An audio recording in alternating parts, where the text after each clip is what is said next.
todo mundo quer saber agora, o deputado no PSDB, com relação ao apoio da prefeita Cíntia, com relação à sua pré-candidatura. É uma satisfação enorme estar aqui no Econews com você, Marcelo. O portal Econews ele tem mostrado o que veio, tem feito a diferença. A seriedade, o compromisso, a transparência, certo? E isso faz a diferença em relação aos meios de comunicação e levar a verdade. E o portal Econews ele tem mostrado isso, tem trazido consciência à sociedade. E parabéns pelo trabalho, que assim se fortaleça a cada dia. Será que eu iria descer no ninho tucano sem ter o apoio da chefe do partido aqui dentro do estado e, é claro, aqui na capital? Com certeza o ninho está aquecido, confortável. Já tive conversas com a prefeita e com o meu amigo o deputado Eduardo Mantoan, que é a esposa da prefeita Cíntia. Já tive conversa com pré-candidatos a vereadores, que alguns com mandato, outros sem mandato, dentro do PSDB. Estamos fazendo esse acolhimento, essa integração, exatamente colocando o professor Júnior Gel, sim, como pré-candidato a prefeito de Palmas pelo PSDB, certo? E vamos caminhar juntos e fortalecendo a cada dia, visando promover essa eleição, porque acreditamos que o melhor projeto para Palmas está no Ninho Tucano. Portal Econews, eleições 2024, Prefeitura de Palmas. Hoje temos a grata satisfação de estar aqui com o deputado professor Júnior Gel. Como vai, deputado e pré-candidato? Graças a Deus bem, é uma satisfação enorme estar aqui no Econews com você, Marcelo. Espero que a gente possa ter uma conversa bem tranquila e falar um pouco para aqueles que nos acompanham nesse momento, um pouco sobre a política tocantinense, em especial sobre as eleições municipais de Palmas, né? Vamos lá. Não, maravilha. Inclusive a pergunta que não quer calar, que todo mundo quer saber, agora o deputado no PSDB, com relação ao apoio da prefeita Cíntia, com relação à sua pré-candidatura. Mas essa é a pergunta principal, nós vamos deixar para o final, para deixar todo mundo aqui oriçado e instigado a acompanhar toda a nossa entrevista. Deputado, vamos lá. Como é que está hoje o senhor no PSDB e como é que você está vendo o cenário eleitoral dentro da atual conjuntura passada, esse período de janela partidária, etc. e tal? Olha, eu diria que o ninho do tucano é um tanto confortável. Eu sou um passarinho novo nesse ninho, mas muito bem recebido por aqueles que se encontram dentro do partido. Fico feliz de ter sido convidado e eu acredito que tem tudo para dar certo agora. Em 2020 eu saí candidato a prefeito de última hora, sem grupo político. Na realidade estava eu sozinho pelo PROS e de última hora o então deputado federal Osíris Damaso veio compor conosco e fortaleceu bem o grupo. Nós tivemos ali, de 12 candidatos, ficamos em segundo lugar com pouco recurso, com pouco tempo de televisão, porque os dois partidos eram pequenos. E acabou que deu certo. Não saímos vitoriosos nas urnas, mas tivemos uma votação vitoriosa. De 12 ficamos em segunda. Agora nós estamos com apoio, ou melhor dizendo, estamos no partido, né? Porque vai ser definido ao final dessa entrevista, estamos com um partido que foi vitorioso na eleição. Então nós temos para 2024 a primeira e o segundo colocado de 2020. Tem tudo para dar certo. De fato, eu até nem ressaltei esse aspecto, deixei para que o professor falasse. De fato, na última eleição, ele teve uma exímia votação, uma grande votação. Como eu sempre digo, até no popular, bateu na trave. Então, quer dizer, realmente o deputado é um candidato muito forte nessas eleições e tem tudo aí para caminhar de uma forma bastante consistente, como está tendo.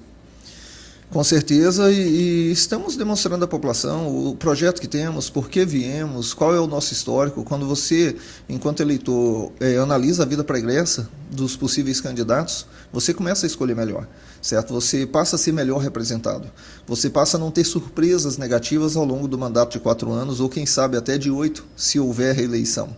E temos um projeto muito sólido, demonstrando exatamente o que nós queremos para a cidade. E eu quero fazer exatamente aquilo que eu gostaria que fizessem por mim enquanto eleitor, que me representasse, que me respeitasse, que fizesse o que é certo. E é por isso que estou aqui hoje como pré-candidato a prefeito da capital. Perfeito. E como é que o senhor está vendo o cenário eleitoral nessa nova conjuntura? Eu digo com relação a esses eventuais novos, vamos dizer também essa expressão, pré-candidatos, que em princípio estão se manifestando. Parece que está aumentando a quantidade de pré-candidatos. Está aumentando a quantidade. Nós temos uma candidata do PSOL, nós temos o PSD, chegou a mencionar, eu vi uma entrevista de uma pré-candidata do PSD, tem uma pré-candidata do PL, tem um pré-candidato do PSB, tem um pré-candidato do Podemos, tem eu, pré-candidato do PSDB, tem um pré-candidato do Partido Novo. Então nós temos aí, nada, 7 pré-candidaturas. Não sei se lá na frente vai permanecer a 7, se vai reduzir ou se pode até ampliar o número de pré-candidaturas, mas quanto maior a quantidade de pré-candidaturas é melhor. É melhor porque o eleitor ele se sente mais confortável de ter mais opções.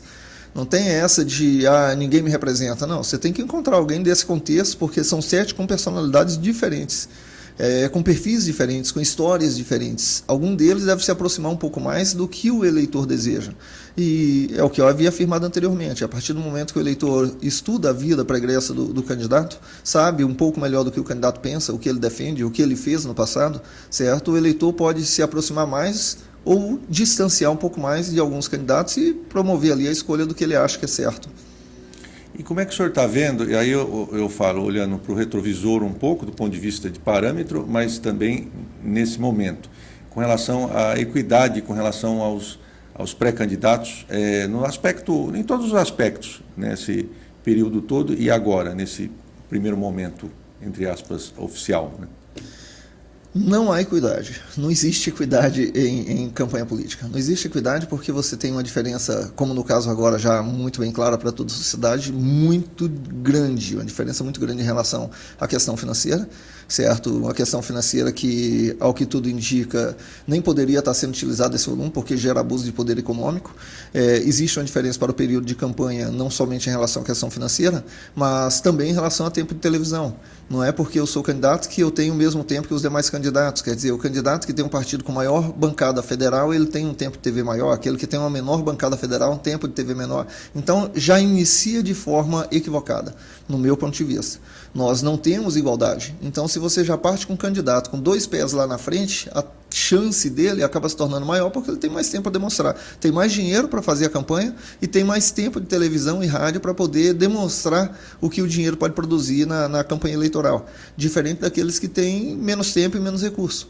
A campanha é desigual, mas a sociedade que nós vivemos também é desigual. Nós crescemos num meio desigual, nós crescemos numa sociedade desigual e nós temos que nos preparar para situações como essa. É você se preparar para a vida e lutar com as armas que você tem. Quem não tem cachorro, caça com gato. E assim a gente vai fazer a nossa luta para que mesmo com um recurso menor, mesmo com um tempo de TV menor, que nós venhamos a fazer a diferença e mostrar para a sociedade que nós somos a melhor opção para a sociedade de Palmas. E nesse momento o senhor está intensificando esse corpo a corpo, vamos dizer assim? Com certeza, intensificando corpo a corpo, fazendo visitas e fazendo a reunião. Só que a reunião que normalmente eu faço, quando se fala de reunião com maior número de pessoas, eu faço reunião de forma diferente. Eu sou professor, eu reúno alunos. Então, a cada fim de semana, nós estamos aí com 500 alunos, 1.000 alunos, 2.000 alunos reunidos, passando conhecimento, tentando fazer com que ingressem no concurso público, tentando fazer com que entrem no vestibular, certo? E tentando fazer com que nos conheçam também, um pouco da minha história. Quem é o professor Júnior Gel? Como o professor Júnior Gel chegou até aqui? Chegou até aqui do ponto de vista de professor e também dentro da política. E o que o professor Júnior Gel pretende para o futuro de Palmas? Perfeito. Deputado, aproveitando já esse contexto que nós estamos agora nesse nosso bate-papo, por que é o melhor pré-candidato e o que pode fazer de diferente para Palmas? Analisa a vida pregressa. Polícia que bateu na minha porta foi meu cunhado quando eu era da Polícia Federal, então eu frequentava a casa dele, ele frequentava a minha. Ou minha irmã, que é policial militar, ou meu irmão caçula, que é da Guarda Metropolitana. São esses os policiais que entram na minha casa. Não é por outro motivo. Agora verifica, em relação aos demais pré-candidatos, teve algum que a polícia bateu na porta? Por que bateu na porta? Tem algum com inquéritos abertos, com investigação aberta? Existem indícios de corrupção? Porque é fácil, em período de campanha, você levantar a bandeira, eu sou contra a corrupção, e começar a apontar a corrupção aqui e acolá, como se fosse assim, o fiel da verdade, né? A balança que pesa ali, o que tem que ser feito. Mas, na realidade, difícil é você demonstrar que você vem fazendo isso ao longo da sua história e ao longo da sua vida. Por isso que eu afirmo, categoricamente, investigue a vida pregressa dos candidatos. Eu sei de onde eu vim, eu sei da minha história, certo? E eu quero que também vocês conheçam a minha história. Por isso que eu falo para investigar a vida pregressa. Não é nem para pegar a coisa errada do outro, não. É para você me conhecer um pouco melhor. Segue as nossas redes sociais. Quem é de Porto Nacional conhece a minha história, conhece a minha família. Quem é de Monte do Carmo conhece a minha história, conhece a minha família. Nós somos 7 irmãos. Quando nascemos, meus pais moravam em Monte do Carmo. Crescemos na periferia de Porto Nacional, num bairro em Porto Nacional que na época era conhecido como Lavandeira, até hoje tem esse nome. Apesar de ser denominado Jardim Municipal, é um local onde não tinha asfalto, é um local onde faltava quase tudo, certo? E nós crescemos nesse meio. Para você usar telefone, fazia fila no postinho de saúde, que era onde tinha telefone público, para ligar para o meu irmão quando fazia faculdade na Federal de Goiás.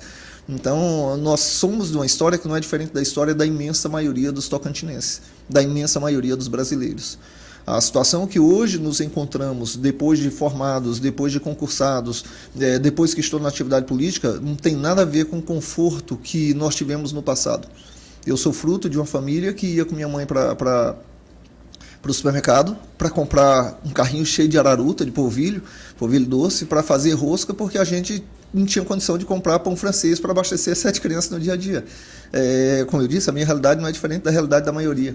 Então, conheça a nossa história, entenda por que estou aqui, entenda qual o meu real interesse com a política no estado de Tocantins, o que eu já fiz na política. Se eu presidi alguma CPI para investigar a irregularidade do Preve Palmas, se eu dei entrada com pedido de impeachment contra o ex-governador, se fui relator da sua cassação, é só investigar a história, que vai conhecer melhor quem é o professor Jungel e o que ele pretende, o que ele tem a oferecer para a nossa capital. E falando um pouco do seu histórico, pré-candidato, deputado, professor, quantos irmãos? São bastante, né? Mas vamos lá, quantos irmãos e a família, né? Tem até gêmeos? Somos 6 irmãos, quer dizer, somos 7 irmãos, tenho 6 irmãos. Nos sábados nós reunimos todo sábado pela manhã na casa de minha mãe, aqui em Palmas, para comer o bolo de arroz da Baixinha, que vem vender aqui em Porto. Oi? Sagrado, todo sábado de manhã. Raramente falha. E logo ali ficamos até o almoço, porque temos o hábito de congregar em família e rezar o terço. Tanto os netos como os filhos, alguns tios chegam a estar lá presente também para rezar o terço em família. Não existe sucesso, seja no meio empresarial, seja na política, mediante o fracasso familiar. Isso não existe. Então é por isso que nós venhamos sempre a manter esse relacionamento amistoso, esse relacionamento de confraternização mesmo com a família todo fim de semana. E isso é muito positivo. Hoje eu tenho 3 filhos, 3 lindos filhos. Sou casado com a Elzinha e tivemos a Cecília há 6 anos, que como eu brinco com ela, é o grande amor da minha vida. E temos agora 2 garotinhos de 8 meses. Eu brinco que são tão lindos que eu tenho certeza que se parece com quem? Com a mãe, é claro. Não comigo. Mas eu fico brincando que se parece comigo. Meio. Mais ou menos, é mais pro lado dela, porque os meninos são bonitos mesmo. Mas eu sou uma pessoa realizada enquanto professor, sou realizado enquanto pai, sou realizado enquanto filho, sou realizado enquanto irmão, porque a família é o que pesa demais. Não na minha família, mas na de todos. Quando você tem a sua base familiar centrada, você pode ter certeza que você cresce.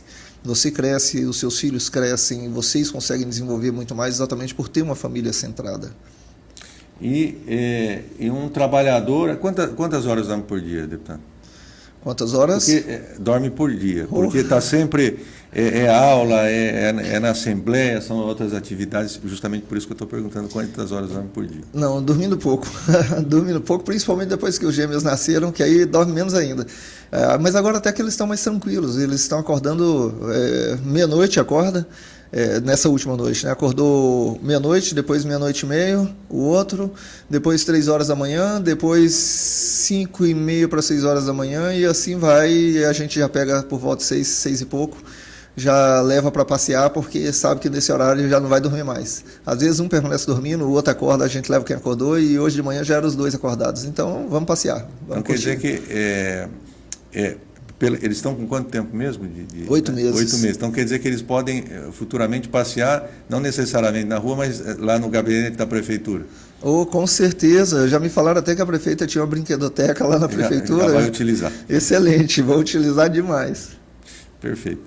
Deputado, alguns pontos para que Palmas, o eleitor, possa entender, é um pinga-fogo, né, em 3 ou 4 tópicos. Aí depois, nas próximas, a gente aprofunda isso, mas eu acho que é importante para quem está nos acompanhando. Vamos lá. Na questão saúde,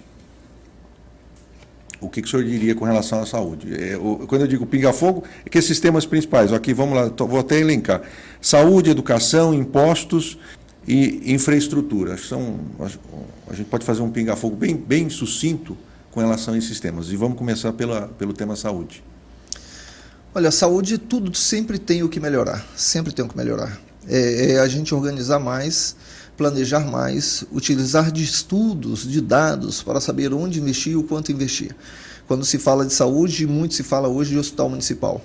Já está no projeto, foi promessa minha da campanha anterior, foi promessa da prefeita eleita na campanha anterior e conversando com ela, ela afirmou que já está com um montante muito grande de dinheiro para construir, está esperando só efetivar a doação da área pelo superintendente do patrimônio da União. E eu conversei com ele me confirmou que está nessa tratativa para que ocorra a doação da área, para que a prefeitura comece a construir o hospital municipal. Então, há uma necessidade, não que a sobrecarga que existe hoje no HGP necessariamente seja de Palmas, porque o HGP atende o Maranhão, atende o Pará, atende o Mato Grosso, atende a Bahia, quer dizer, o HGP atende gente de tudo quanto é lugar, de todos os municípios do Tocantins, mas coloca-se normalmente a sobrecarga como se fosse responsabilidade de Palmas. Se nós pegarmos cartão do SUS hoje em Palmas, nós temos quase 500 mil cartões do SUS, como se fossem pessoas, moradores de Palmas, que são atendidos pelo SUS. E na prática nós temos hoje uma população de 302 mil habitantes. Então quem tem parente ou amigo em Palmas acaba tirando o cartão do SUS aqui para poder ter acesso à saúde daqui e acaba estes, quando vão pela UPA, que é porta aberta, e encaminhados para a HGP, entra no HGP como se fosse tudo de Palmas. O que na prática não é necessariamente tudo de Palmas. Mas a prefeitura, independente de ficar assim, a sobrecarga é de Palmas, não é de Palmas, a prefeitura está fazendo sua parte, vai construir o hospital municipal, vai possivelmente iniciar nessa gestão e dar continuidade na gestão subsequente, e acredito que seja a minha. Então nós vamos dar continuidade, vamos fazer o hospital municipal e vamos promover investimentos, se couber na legislação vigente, porque para a construção de UPA tem que ter uma quantidade mínima de habitantes, e a partir dessa quantidade vai aumentando a primeira, segunda, terceira, quarta UPA, certo? Tendo condições para poder adquirir recurso para implantar nova UPA, vamos fazer. Para fazer uma casa de maternidade, vamos fazer. Se vai fazer um hospital, maternidade, da mesma forma. É a gente analisar dados, analisar estatísticas, o que precisa mais. E vamos fazer o investimento devido. A saúde, ela é investimento, não é gasto. O gestor que ele visualiza a saúde como se fosse gasto, ele está condenado ao fracasso, ao insucesso. A vida é investimento. A vida é investimento. E é isso que nós pretendemos fazer. Investir é fazer com que o recurso arrecadado de impostos, taxas e tributos, ele retorne à sociedade com o bem do serviço público. Impostos, prefeitura, isso vale, obviamente, para os empresários, independente do tamanho, e para a população como um todo, que reflete no final das contas, né? Qual a sua posição nesse sentido? Eu, desde que entrei na atividade política, eu sou contra o aumento de imposto. Majoração, né, o termo que eles utilizam, um termo mais bonito. Esse aumento de imposto, eu calculo da seguinte maneira: como é que eu vou aumentar o imposto, a exemplo, a 10%, como ocorreu em gestões anteriores, aumentar em 10% se a arrecadação da empresa privada não aumentou em 10%? Se o produto que ela vende não ficou 10% mais caro, se a margem de lucro dela não ficou 10% maior, como é que ela vai aumentar o pagamento de imposto? Não tem como você sobreviver, você tem que fomentar o desenvolvimento econômico do município, você não tem que condenar ele, a prefeitura, o poder público não tem que ser sócio da empresa, certo? Você não está fazendo investimento com o empresário, então por que você quer ser sócio dela? E o sócio é só em cima do lucro e não sócio em cima da possibilidade de prejuízo. Então nós temos sim que arrecadar imposto, taxa e tributo, isso é natural, tem que sobreviver à máquina pública, mas não necessariamente promovendo a extorsão através de impostos abusivos. Então esse abuso de cobrança de imposto, isso aí meu posicionamento sempre foi contrário enquanto no legislativo e não vai ser diferente à frente do executivo municipal. Perfeito. Infraestrutura e, vamos dizer, que se entrelaça, tem uma intersecção, e transportes. Olha, em relação à infraestrutura, nós temos algumas regiões ainda carentes em Palmas. Nós temos alguns setores que ainda não têm asfalto, nós temos quadras ainda sem asfalto. Nós precisamos promover o investimento de infraestrutura onde falta, onde tem adensamento populacional, certo? E também promover a recuperação asfáltica de qualidade nas regiões onde mais precisa. E quando se fala em infraestrutura, não é só isso. Em relação ao problema que até hoje existe, deu uma reduzida com o passar dos anos, mas ainda existe e é crítico, que é em relação à sobrecarga de águas pluviais que ocorre na Avenida Teotônio Segurado e em alguns locais dentro da nossa capital. O que necessita ser feito? A captação de água pluvial, onde deve ser feito? Na Teotônio ou nas coletoras anteriores a Teotônio Segurado? De onde essa água vem? Por que não promove boca de lobo, né? Bueiros, para que possa fazer a captação antes e não gerar uma sobrecarga tão significativa na Avenida Teotônio Segurado? Então o investimento precisa ser feito. É um investimento que normalmente a sociedade não vê durante grande parte do ano, certo? Porque o que está sendo construído embaixo da terra não se vê, mas é um investimento que não é pequeno. Além disso, você tem que fazer infraestrutura em relação à qualidade de vida. Você tem que fazer quadras, você tem que fazer praças, você tem que trazer qualidade de vida para a região sul de Palmas, que é onde tem uma grande concentração populacional e você não tem normalmente esses atrativos para lazer. Não só na região sul, como também na região norte. Na região das Arnos, você também não tem isso de forma intensa. É investir onde mais precisa e onde se concentra a população. Perfeito. E como é que o senhor está vendo, como em tese vai ter mais pré-candidatos, não vou entrar aqui se são, como é que fala, a capacidade deles de atração de eleitores, mas a pergunta é a seguinte, essa questão de primeiro ou segundo turno, nunca na história se dizia, né, nesse país, mas no caso, nesse estado, em especial em Palmas, hoje é possível ter segundo turno. A minha pergunta é, na sua opinião, como é que o senhor acha que isso vai se desenrolar? O segundo turno, ele é muito melhor para a sociedade. Muito melhor porque hoje você pode ter... Vou fazer um comparativo em relação a 2020, que fica melhor. Sim. Porque hoje nós não sabemos exatamente quantos candidatos teremos para a Prefeitura de Palmas. Em 2020, nós tínhamos 12 candidatos. A candidata eleita, no caso a prefeita que foi para a reeleição, ela tirou aproximadamente 35% dos votos válidos. Então, nós tínhamos 65% da população que votou, que não votou na prefeita. Se ocorresse segundo turno ainda em 2020, eu que fui o segundo colocado, eu estaria no segundo turno disputando com ela. Vamos dizer, então, que 35% dos votos, caso se mantivessem, já seria dela. Eu entraria com os meus 15% à época, mas disputando toda outra votação que não foi para ela e não foi para mim. Existia a possibilidade de chegar no segundo turno e acabar sendo eleito? Existia, mesmo recebendo aproximadamente metade da votação que ela recebeu no primeiro turno.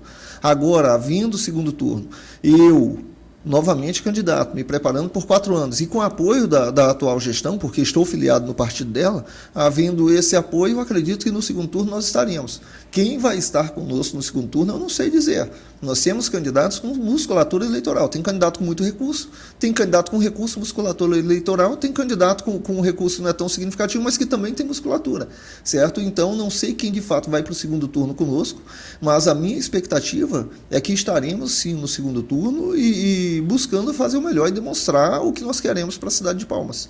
Vamos ver o que vai transcorrer daqui para lá e espero que venha a ser eleito aquele que de fato for melhor para a cidade de Palmas. Assim, todos nós seremos melhor representados.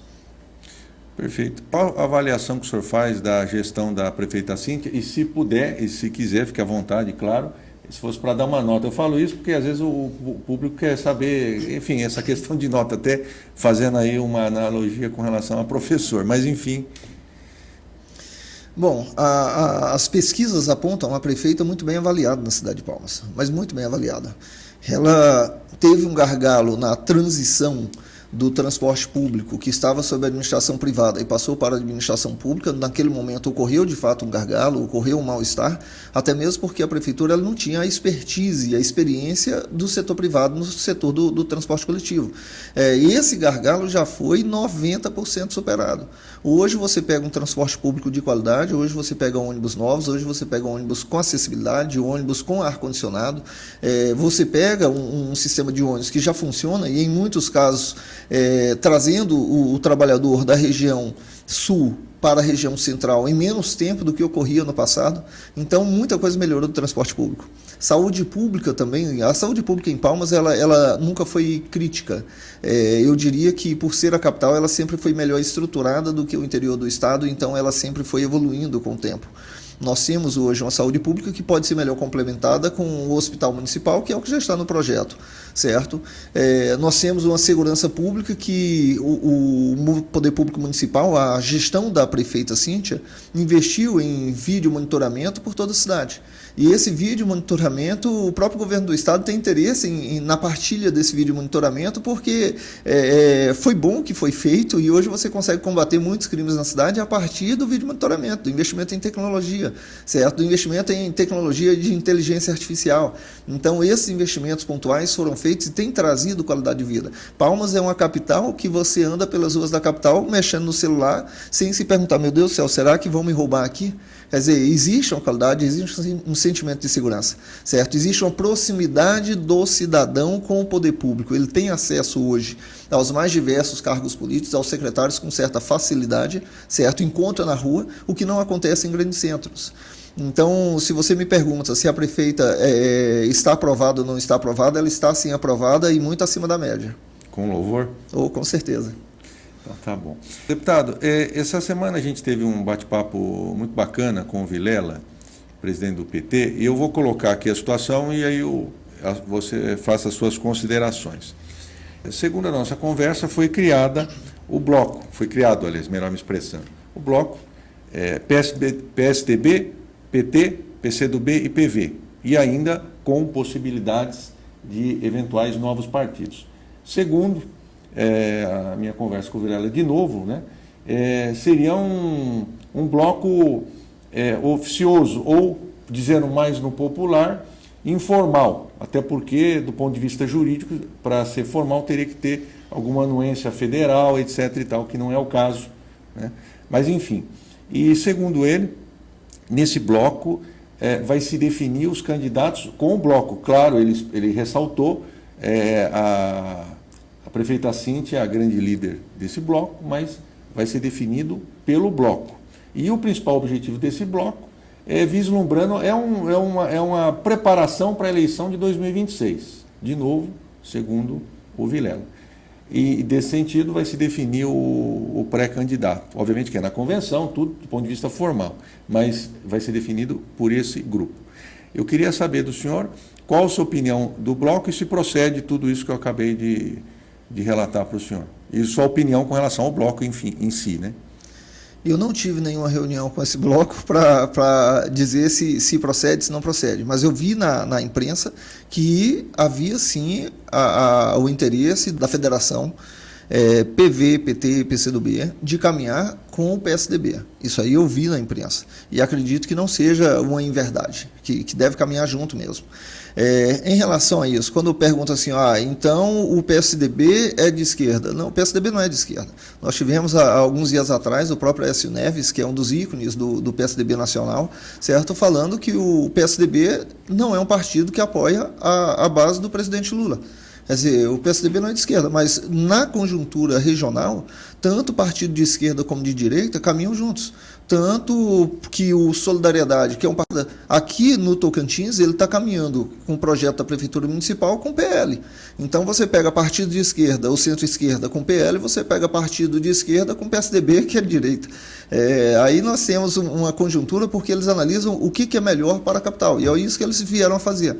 Analisaram os pré-candidatos e dos pré-candidatos eles verificaram, não, a melhor opção para Palmas, independente de partido, de bandeira partidária, a melhor opção para Palmas é o professor Júnior Gel, que está indo para o PSDB. Foi a análise que eles fizeram. E eu fico feliz de ser bem visto tanto pelo pessoal da esquerda, como também bem visto pelo pessoal da direita, porque independente de polarização, porque aqui não é a nível nacional, não há por que ser polarizado, ver que a melhor opção hoje que se tem para a capital é o professor Jundiel. Aqui, com o professor Jundiel tem partido de direita, com o professor Jundiel tem partido de esquerda, com o professor Jundiel tem partido de centro. E nós vamos caminhar com o objetivo de atender da melhor forma a sociedade, buscar projetos sociais. A Prefeitura de Palmas ela vai caminhar de forma intensa com o projeto social. mas não vai ser tão intensa com assistencialismo. O assistencialismo você faz em questões pontuais quando estão precisando, mas você não tem que ficar alimentando com cesta básica todo dia aquela família, não é assim que funciona. Você tem que oportunizar aquela família para que ela possa ter oportunidade de emprego, para que possa capacitar aquela mão de obra familiar, certo? E que possa buscar o seu mercado de trabalho. Você tem que trazer oportunidade, você tem que trazer dignidade às pessoas e não simplesmente fazer com que as pessoas continuem na sua dependência. Então, projetos sociais são importantes. É necessário fazer essa ponderação. Nós temos que promover a liberdade para que as empresas possam sobreviver, incentivos fiscais para que o mercado possa sobreviver, não tem que ter intervenção do poder público no setor privado, certo? Traz a liberdade, promove incentivos e promove a política social que tanto necessita a população do Tocantins e, em especial, a população de Palmas. Em relação à possibilidade, você fala assim, há algo de positivo? Há muita coisa positiva. Há muita coisa positiva, principalmente como eu havia falado na questão anterior, que era em relação ao tempo de televisão. Quando você traz um grupo de partidos como esse, agrega em tempo de televisão, fortalece para que nós possamos demonstrar a nossa política de governo, o que nós pretendemos. Então, agregar é bem-vindo, seja de direita, seja de esquerda, seja de centro. É bem-vindo. Nós vivemos uma democracia e estamos aqui para somar com todos em busca de um objetivo comum, que é o objetivo coletivo. E assim nós vamos fazer dentro do PSDB. Então, só acha positivo essa junção aí de partidos, nesse sentido. Que, rapidamente, em princípio é só Palmas, não é o estado do Tocantins. Importante ressaltar. Na realidade, nos mais diversos municípios você vai ter agremiações dessa forma. Quando se fala de Palmas é porque a eleição é municipal. Então não há essa agremiação a nível de estado. Mas se você pega, por exemplo, o governador Wanderley Barbosa, ele apoiou o presidente Bolsonaro, certo? E hoje o governador Wanderley Barbosa, em diversos momentos, faz vídeo e tira foto com ministros do governo Lula. Por que isso? Fala assim, ele traiu o Bolsonaro? Não, não traiu o Bolsonaro. O governo do estado do Tocantins necessita de captação de recursos, necessita da ponte direta com o governo federal, independente de quem for o presidente. Se o presidente é de direita ou de esquerda, a prefeitura de Palmas, assim como o governo do estado do Tocantins, tem que promover essa política de boa vizinhança, tem que ir lá buscar recurso, tem que trazer programas sociais para que nós possamos desenvolver, tem que construir casas populares com recurso federal, para que a população possa ser atendida com habitação, tem que trazer investimento para a construção de hospital, tem que trazer investimento para a manutenção da saúde pública. Então, isso é política. Não existe o extremismo aqui. Esse extremismo não leva ninguém a lugar nenhum, nem extremismo de esquerda, nem extremismo de direita. O ideal é a gente pensar coletivamente, pensar na sociedade. E quando você pensa coletivamente, você pensa na sociedade, você promove uma política com fins coletivos e não interesses individuais ou particulares. É muito interessante a menção do professor com relação à questão do bloco, no sentido de que não é que é de esquerda, de direita, é simplesmente uma união, literalmente, em prol de um bem maior, mas as questões, vamos dizer assim, ideológicas, eu não gosto muito desse negócio de direita e esquerda, a gente procura ser bem separado nesse sentido, cada um pode manifestar o seu interesse, ok, mas dentro desse bloco, conforme o professor acabou de colocar, realmente não tem uma questão de ideologia, mas sim de norte, para um bem maior. Com certeza, tanto que a nível nacional anda de uma forma, a nível local anda de outra. A nível nacional você tem o PL e o PT que é água e vinho, não se mistura. Mas na base do governo federal você tem o MDB que anda aqui com o PL. Você tem o Solidariedade, que é a centro-esquerda, que anda aqui com o PL. Você tem partidos que estão na base do governo Lula que estão caminhando aqui com o PL. E é natural isso. É natural você ter essa integração nas eleições municipais com objetivo coletivo, certo? E da mesma forma ocorre também partidos de esquerda ou de direita agregando com o PSDB. E isso faz parte do processo político. Agrega força, agrega tempo de televisão, agrega recurso partidário, agrega militância, agrega pré-candidatos que vão fazer essa militância dos mais diversos partidos, buscando fortalecimento do seu candidato ao chefe do executivo. Isso faz parte do processo democrático. Nós vivemos numa república democrática. E assim espero que continue acontecendo, respeitando a todos os lados, respeitando o direito de todos. Perfeito. Bom, e vamos para a questão tão esperada que todo mundo quer saber. Agora, o professor, já vou chamar de tucano, porque, né? Posso? Pode, o bico está crescendo, e o bico do tucano é lindo. Próximo eu vou fazer um tucano aqui, uma brincadeira da parte. Como tucano agora, a pergunta é, a prefeita Cíntia, como é que está a conversação, a articulação? Ela vai lhe apoiar como pré-candidato à Prefeitura de Palmas pelo PSDB? E aí, você que está nos assistindo agora, o que você acha? Será que eu iria descer no ninho tucano sem ter o apoio da chefe do partido aqui dentro do estado, e é claro, aqui na capital? Com certeza o ninho está aquecido, confortável. Já tive conversas com a prefeita e com o meu amigo o deputado Eduardo Mantoan, que é a esposa da prefeita Cíntia. Já tive conversa com pré-candidatos a vereadores, que alguns com mandato, outros sem mandato, dentro do PSDB. Estamos fazendo esse acolhimento, essa integração, exatamente colocando o professor Júnior Gel, sim, como pré-candidato a prefeito de Palmas pelo PSDB, certo? E vamos caminhar juntos e fortalecendo a cada dia, visando promover essa eleição, porque acreditamos que o melhor projeto para Palmas está no Ninho Tucano, pensando coletivamente, pensando na sociedade de norte a sul de Palmas, nos projetos sociais a serem desenvolvidos para que toda a população possa ser atendida com dignidade. E com relação a vice, alguma questão que pode ser adiantada? Eu posso adiantar para quem nos assiste que muita gente às vezes gosta de política, mas nem sempre entende exatamente como funciona o processo político. A indicação do vice depende de alguns fatores. Por exemplo, nós temos o governador do estado de Tocantins que ele ainda não se pronunciou. O que ele já é sabido no meio político é que ele não caminha com nenhum dos dois ex-prefeitos de Palmas. Então, diante disso, sobrou a candidata do PL e sobrou o candidato do PSDB. Existe uma pressão muito grande de alguns colegas deputados para que caminhem com a candidata do PL. Existem outros colegas deputados que querem que venha caminhar comigo.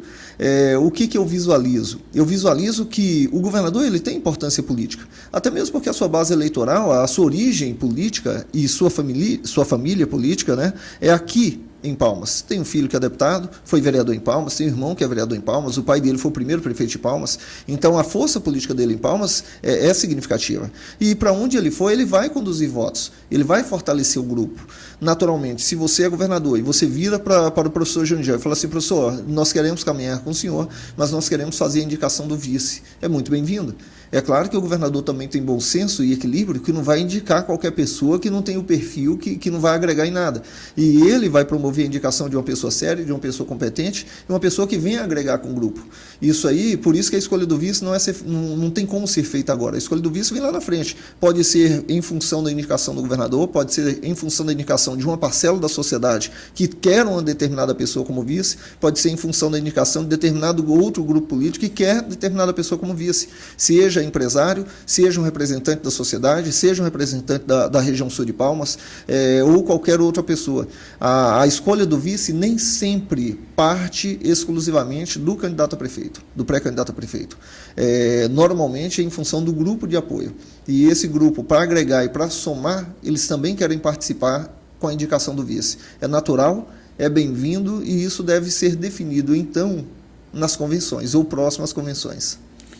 Perfeito. O senhor fez uma menção interessante com relação ao governador, é uma questão que me vem agora na cabeça, que eu acho que é importante perguntar para o senhor, que é o seguinte, a probabilidade, no seu ponto de vista, do governador chegar a ser isento na campanha em Palmas ou ser muito tímido na sua linha de atuação com relação à campanha, no fervor do contexto? Olha, eu acredito que tudo é possível. Mas o partido do governador ele vai ter que tomar uma definição, porque o partido ele tem que caminhar para um lado. Então o partido vai caminhar, não sei se o governador vai adentrar na campanha e colocar o seu nome apoiando o candidato A ou B no primeiro turno. Se não fizer no segundo turno, é bem provável que o faça. Analisando os números, analisando pesquisas e diante do que de fato, ou quem de fato ele quer que seja eleito, ele deve se posicionar, certo? O governador, eu acredito que ele vai pegar o histórico dos candidatos. Não somente quem tem chance de ser eleito, mas também o que pesa essa pessoa uma vez eleita para a sociedade de Palmas e para o Estado. Uma vez eleito, com o apoio do governador, vai honrar o apoio do governador depois de eleito? Vai caminhar em parceria com o governo do Estado, visando o melhor para a cidade? Ou é uma pessoa que simplesmente quer o apoio do governador para ser eleito e depois de eleito rompe com o governador e vai caminhar para outro lado político? Nós temos de entender que a via tem que ser de mão dupla. Se alguém te ajuda, você tem que estender a mão também. A sociedade é assim, certo? Não tem por que você ficar virando as costas se as pessoas caminharam contigo. E na política, mais ainda, isso não pode acontecer. Então, se você tem um objetivo comum, junto com o governador, têm o mesmo objetivo, ambos pensam em desenvolvimento da cidade. E o objetivo comum que eu me refiro é o objetivo de pensar na cidade como um todo, pensar no estado como um todo. Por que não fazer uma parceria pensando no desenvolvimento da cidade do nosso estado? O governador espera isso, e ele vai indicar alguém pensando nisso, ele vai apoiar alguém pensando nisso. E pode ter certeza que já estive apoiando o governador na sua eleição, certo? Entendo, conheço o governador, conheço toda a sua família, ou boa parte da sua família, certo? E espero que nós venhamos sim a caminhar juntos. Tem tudo para caminhar junto, tem tudo para dar certo. O governador é uma pessoa séria. E eu também sou uma pessoa séria. E minha história política, enquanto professor, enquanto filho, enquanto cidadão quase palmense, dá tanto tempo que estou aqui, a minha história demonstra quem eu sou, certo? Não passo as pernas em ninguém, nunca fui de fazer isso, não gosto de enrolar, muito menos de ser enrolado, certo? Cresci num ambiente que a gente tem que andar com retidão.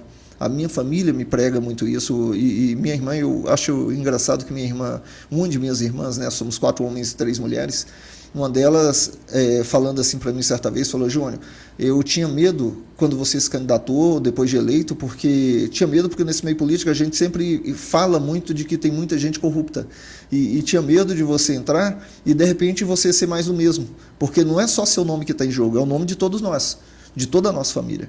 Então, nós crescemos num mundo de retidão e precisa, onde quer que esteja, até no meio político, precisa andar com a retidão. Meu pai já afirmava ainda em vida que a única coisa que nós temos na vida é o nome. Então você zele pelo seu nome, porque o seu nome não é só o seu sobrenome carrega muita gente ao seu redor. Então não venha queimar essa ficha. Maravilha. Bate-papo excelente, informações ótimas aqui hoje com o professor Júnior Gel, pré-candidato à Prefeitura de Palmas. E deputado, cada hora eu chamo de uma coisa, porque é várias coisas, né? Deputado, professor, enfim, etc. Pré-candidato, mas vamos lá. Alguma pergunta que eu não fiz e deveria ter feito que o senhor gostaria de destacar? Eu acho que você foi completo, como sempre, você é muito completo. Eu fico feliz, Marcelo, pela oportunidade que você tem nos dado através do seu canal de comunicação, certo? Tem nos dado de demonstrar quem somos, demonstrar o que pensamos, para que a sociedade possa conhecer um pouco melhor os pré-candidatos a prefeito de Palmas. É muito importante, porque a Prefeitura de Palmas, ela responde hoje por mais de 20% do eleitorado tocantinense. Se você tem 20% do eleitorado do Tocantins aqui em Palmas, a Prefeitura de Palmas ela pode ser o fiel da balança para a escolha do próximo governador, ela pode ser o fiel da balança para a escolha do próximo senador, ela pode ser o fiel da balança da escolha de deputados federais e estaduais. Então, o fortalecimento de determinadas pessoas politicamente passa pela capital, certo? E se você elege o prefeito de Palmas correto, você pode eleger deputados estaduais, federais e ajudar na eleição de senadores ou governador, que são mais o perfil do que a sociedade espera. Agora, se você também elege uma pessoa errada, pode esperar que o crescimento de forças equivocadas, estranhas aos interesses coletivos, também pode ocorrer. Por isso, a preocupação tem que ser grande em relação à escolha do chefe do Executivo.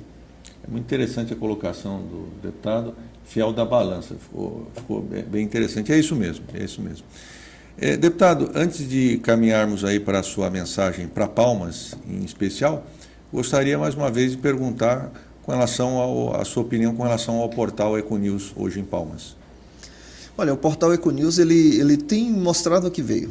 Tem feito a diferença. A seriedade, o compromisso, a transparência, certo? E isso faz a diferença em relação aos meios de comunicação e levar a verdade que tem que ser dita para a população, para que ela entenda, principalmente muitos assuntos que, apesar de nós vivermos na sociedade, vivermos a política, a maioria das pessoas são alheias de como funciona, como é a política, quem são os políticos, o que pensam os políticos. E o portal Econews, ele tem mostrado isso, tem trazido consciência à sociedade.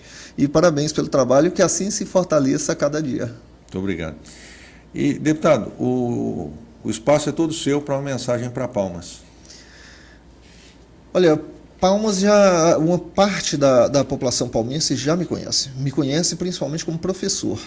E eu sou professor com muito orgulho, sou filho e neto de professores. Aqueles que me conhecem da sala de aula e sabem quem eu sou em sala de aula, pode ter certeza. A forma com que eu conduzo a sala de aula é a forma com que eu vou conduzir a Prefeitura de Palmas, com seriedade, com compromisso e trazendo a oportunidade a toda a sociedade. Aqueles que me conhecem como amigo, aqueles que me conhecem como político, sabem também o que eu penso sabem da seriedade com que conduzo a minha vida pública, certo? Assim como também a minha vida privada. Diante disso, conhecendo a minha conduta, conhecendo a minha história, não há por que não participar, não confiar e, é claro, não multiplicar com as pessoas ao seu redor para falar quem é o professor Jundiel, defender a história do professor Jundiel. E quem não conhece, pesquisa. Procura na rede social, procura no Google, verifica a vida pregressa, porque quando você pesquisa, quando você analisa melhor, você escolhe melhor. E quando você escolhe melhor, nós somos melhor representados. Pesquisa todos os pré-candidatos. Verifica quem tem processo. Verifica qual o histórico dos processos que tem nas suas costas. Verifica se já foi visitado pela Polícia Federal, pela Polícia Civil em algum momento e por que foi visitado. Certo? Então, a partir daí, nós vamos com certeza escolher bem. E, é claro, ser bem representados lá na frente. E é isso que eu espero do eleitor, porque assim eu, enquanto eleitor, faço para escolher os meus candidatos nas eleições que estão por vir. Conforme o deputado mencionou, acompanhe as redes sociais do deputado, está aparecendo aqui embaixo na tela. Deputado, obrigado pela entrevista, bate-papo aqui fluidíssimo, eu diria, né? E sucesso aí na pré-campanha, mais intensificada a partir de agora, né? Muito obrigado, obrigado a todos e deixo aqui um beijo enorme para minha querida esposa, Elzinha, e é claro, um cheiro gostoso para o meu grande amor, Cecília, e meus pequenos, Luizinho e Pedrinho. Tá, joia. Deputado, obrigado, parabéns. Obrigado.